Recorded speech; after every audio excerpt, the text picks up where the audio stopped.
आज हम लोग देखेंगे नॉर्मेलिटी। ठीक है, क्या देखेंगे? नॉर्मेलिटी। चलिए, इतना ब्राइटनेस ठीक है आप लोगों के लिए। नॉर्मेलिटी इसको हम लोग रिप्रेजेंट करते हैं कैपिटल एन से। किससे रिप्रेजेंट करते हैं? कैपिटल एन से। अगर इसका डेफिनेशन की हम लोग बात करें तो ये है नंबर ऑफ ग्राम इक्विवेलेंट। क्या है? ग्राम इक्विवेलेंट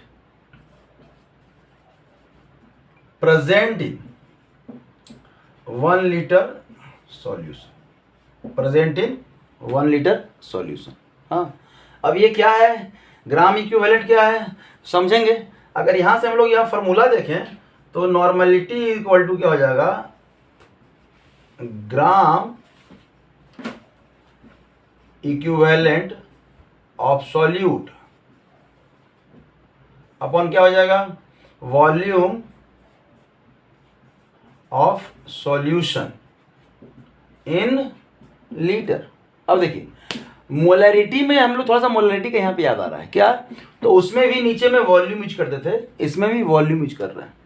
ठीक है, जब वॉल्यूम यूज कर रहे हैं तो यहां से तो अब डायरेक्टली बोल सकते हैं कि भैया ये भी जो है ना टेम्परेचर पे डिपेंड करता है। ये भी टेम्परेचर पे डिपेंड करता है क्योंकि यहाँ भी वॉल्यूम टर्म आ गया। चलिए, ये तो बात का चीज है। हम लोग देख लेते हैं कि जो नॉर्मेलिटी इक्वल टू हम लोग क्या करते हैं? ग्राम इक्विवेलेंट अपॉन क्या कर सकते हैं? वॉल्यूम। ये लीटर में है, अगर ये ml में रहेगा तो क्या करेंगे? 1000 से मल्टीप्लाई करेंगे वही सब चीज जो अभी करते आ रहे हैं। तब हमारे लिए एक वर्ड आया, टर्म आया, ग्राम इक्विवेलेंट। अब ग्राम इक्विवेलेंट क्या है तो ध्यान दीजिएगा। ग्राम इक्विवेलेंट होता है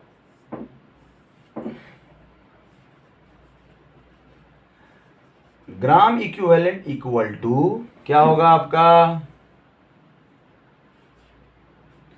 वेट बटा equivalent weight. Wait upon equivalent wait.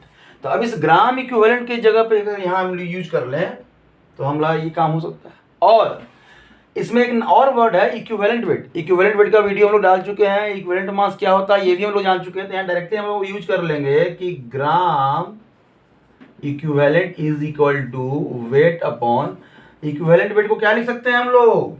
Equivalent weight को लिख सकते हैं मॉलिक्यूलर वेट अपॉन क्या है? N factor. क्या है? N factor.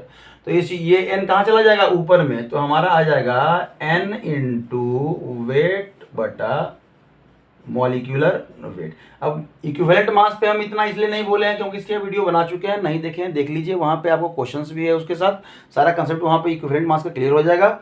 और तब यहाँ पे हम लोग ग्राम इक्विवेलेंट के जगह पे इस पूरे टर्म को यूज कर सकते हैं। ठीक है, ये ग्राम इक्विवेलेंट के जगह पे हम लोग इस टर्म को अगर यूज करें तो हमारा जो ये फॉर्मूला है, ये फॉर्मूला क्या हो जाएगा? Normality is equal to gram equivalent की जगह पे एन इंटू वेट अपॉन क्या है? Molecular weight. और नीचे में क्या आ जाएगा? ऊपर में और 1000 से यहाँ पे मल्टीप्लाई है। ठीक है, और नीचे में क्या हो जाएगा? वॉल्यूम। क्या हो जाएगा? वॉल्यूम।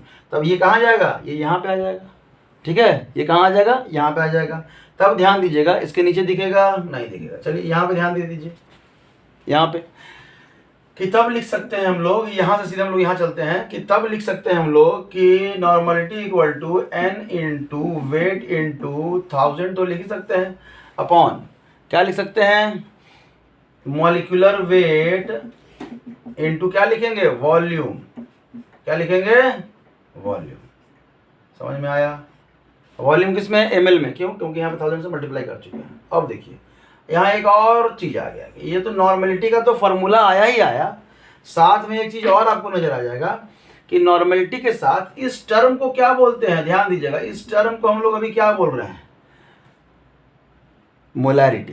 क्या बोल रहे हैं? तो यहां से आपका एक रिलेशन आ गया कि जो मोलैरिटी है वो क्या है? N into M. वाह, बहुत अच्छे, फॉर्मूला तो आ गया। जब फॉर्मूला आ गया तो अब हम देखेंगे कि सर ये n और m तो मान लेते, चलिए समझ में। ये n क्या है? तो चलिए n के बारे में थोड़ा जानते हैं। ये सब क्लियर है?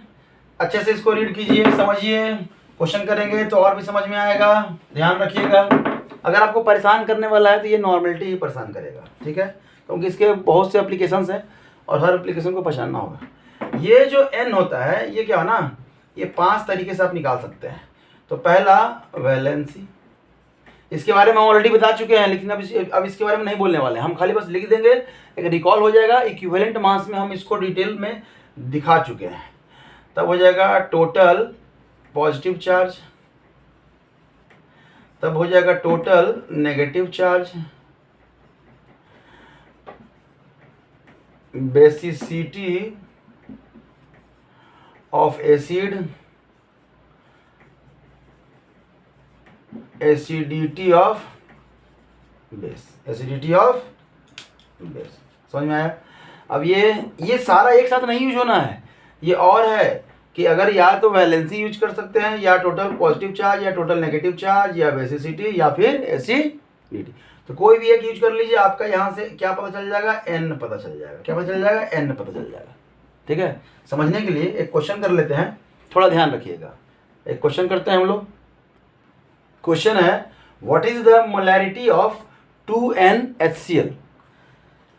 सिंपल सा है, हमें पता है कि नॉर्मलिटी और मोलैरिटी का रिलेशन तो यही है। अब नॉर्मलिटी दिया हुआ आपका, मोलैरिटी क्या है पूछ रहा है, हमें n चाहिए। तो HCl के लिए हमें पता है, इसको जब तोड़ेंगे तो ये H प्लस में आएगा और Cl माइनस में आएगा। मतलब कितना पॉजिटिव चार्ज? 1। कितना नेगेटिव चार्ज? 1। मतलब यहाँ पे n के जगह पे कितना लिख देंगे हम लोग? 2 लिख दें। 2 इक्वल टू n के जगह पे कितना लिखेंगे? 1 इंटू कितना हो जाएगा? m। मतलब जो आपका मोलैरिटी है वही आपका नॉर्मलिटी भी होगा, या जो नॉर्मलिटी है वही मोलैरिटी होगा। किसके केस में? HCl के केस में। सेम क्वेश्चन के लिए अगर हम लोग यहाँ पे H2SO4 ले लें, H2SO4 ले लें, सेम क्वेश्चन के लिए क्या ले लेते हैं? H2SO4 ले लेते हैं, तब समझिएगा। तब जो H2SO4 है ये टूटेगा 2H प्लस में और SO4 माइनस 2 में। ठीक है, तब हमारे पास रिलेशन तो हमारे पास यही है, रिलेशन तो यही है। तब हम क्या करते हैं, यहाँ पे n के जगह पे तो 2 लिख दिए। अब यहाँ पे n कितना हो गया H2SO4 के लिए? Total positive charge. तो कितना टोटल पॉजिटिव चार्ज? 2। कैसे? तो हाइड्रोजन पे तो एक ही है सर, तो एक हाइड्रोजन पे एक है ना, तो 2 हाइड्रोजन पे कितना होगा? 2। ये नहीं समझ में आ रहा है, छोड़ दीजिए। टोटल नेगेटिव चार्ज तो आपको दिख रहा है ना, कितना है? -2। तो माइनस साइन को नहीं यूज करेंगे, बस 2 को यूज करेंगे, मैग्नीट्यूड को यूज करेंगे, उसके साइन को यूज नहीं करेंगे। तो कितना हो जाएगा? 2 इंटू क्या होगा? m। तो अगर m की बात करें तो ये 2/2 मतलब कितना हो जाएगा? 1 मोल लीटर इनवर्स। समझ में आया? ठीक है, तो ये कंपाउंड टू कंपाउंड वेरी करेगा, कंपाउंड टू कंपाउंड आपका ये वेरी करेगा, और आपको उस पर ये निकालना है। समझ में आया? ठीक है, चलिए अब हम लोग देखते हैं रिलेशन कि मोलैरिटी और मोलालिटी का क्या रिलेशन है। रिलेशन देखेंगे हम लोग किसके बीच में? तो मोलैरिटी, मोलालिटी और डेंसिटी के बीच में। एक सीधा सा फॉर्मूला है, आप लोग